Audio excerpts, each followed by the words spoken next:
This video is sponsored by Tello Mobile.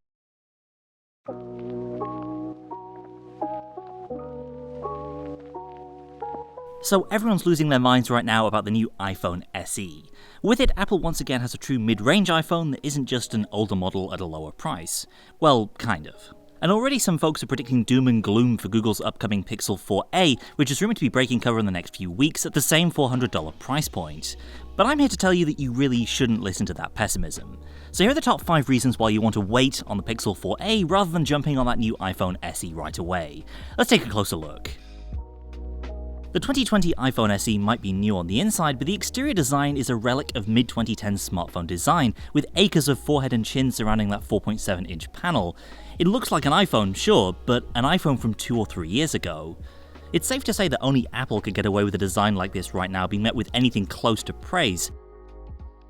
Meanwhile, on the Google side, the Pixel 4a, based on the leaks we've seen so far, actually looks like it belongs on store shelves in 2020. A hole-punch camera, whatever you think of it, is a legit way to fit more screen onto the face of a phone. Meanwhile, the polycarbonate body of the 4a, if the Pixel 3a is anything to go by, is going to be less fingerprinty and greasy than many glass phones out there. Plus, that rear-mounted fingerprint scanner gives you quick biometric authentication without cluttering up the front face. Apple has caught up with Google in terms of phone photography in recent years, but Pixel phones still offer features like astrophotography that no other manufacturer can match. Apple's been cagey about exactly which 12-megapixel sensor is being used in the iPhone SE, but Engadget was able to get the company to admit that it's not the same top-end sensor that's used in the iPhone 11 series.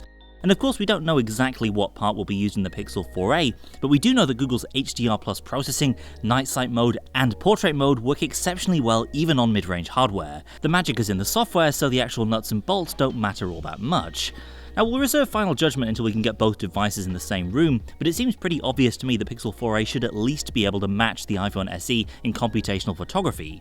Google's track record in software processing for photos is just that good. The display is a really easy place to ding the iPhone SE. After all, a 720p LCD panel in 2020 is firmly behind the curve. Based on the leaks of the Pixel 4a though, we can expect a Full HD 1080p Plus and change panel. In addition to that extra resolution, the Pixel 4a's OLED technology means you get ambient display, vibrant colours and pitch blacks, as well as ample power savings if you use the dark theme. With the iPhone SE, it's hard to get around the idea that you are using a display from a couple generations ago. That's before you get to the sheer size of the bezels that means you're obviously not getting anywhere near as much of a full screen experience in things like movies and games. Google makes some excellent apps for iOS, but if you want to get the most out of Google Assistant and the bevy of other on-device smarts that Google puts in its own phones, then the only real option is to get a Pixel. The Pixel 4a is expected to come with a new Google Assistant that first debuted on the Pixel 4. As for other Pixel-specific perks, you've got Now Playing for background song identification, and live captioning for turning speech into text instantaneously from within any app. The Pixel 3a had most of these features, so there's no reason to expect the best of Google's services won't also make their way to its successor. And Google avoids many of the pitfalls of Android phones when it comes to software updates, with 3 years of platform updates guaranteed for owners of new Pixels from the time that they're launched. Look, I get it, I've largely migrated to wireless headphones myself over the past couple of years, but at the same time, a lot of people still swear by high-quality wired earphones that don't have to chance it over Bluetooth. Only a couple brands are still doing headphone jacks in high-end phones, and even Apple has abandoned the trusty connector in the iPhone SE. In the Pixel 4a, by contrast, you're getting the best of modern phone design, also with the best weirdo legacy connection offerings.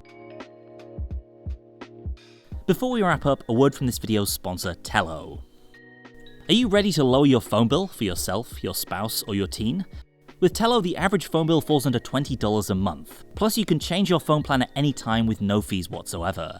Tello is designed to save you money and has something for everybody. For your teen, unlimited talk and text plus 1GB of data for only $10 a month. That'll give them basic phone service with access to data when they're away from Wi-Fi.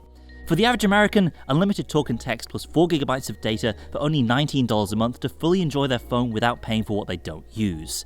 And for the data-hungry professional, unlimited talk, text, and data for $39 a month. Unlike most MVNOs, all Tello plans include free hotspot. If you're ready for a no-nonsense wireless provider, then head on over to Tello.com, check coverage in your area, and if your current phone works with Tello. You get to keep the number you love and enjoy a ton of savings. That's it for now. Be sure to hit the comments to let us know which of these two phones you choose. Thanks to Rene Ritchie for some of the extra footage in this video. Be sure to check out his new channel at youtube.com/ReneRitchie for more iPhone SE goodness, and of course make sure you're subscribed to Android Central here on YouTube for more Pixel 4a when that lands. Thanks for watching, and I'll see you next time.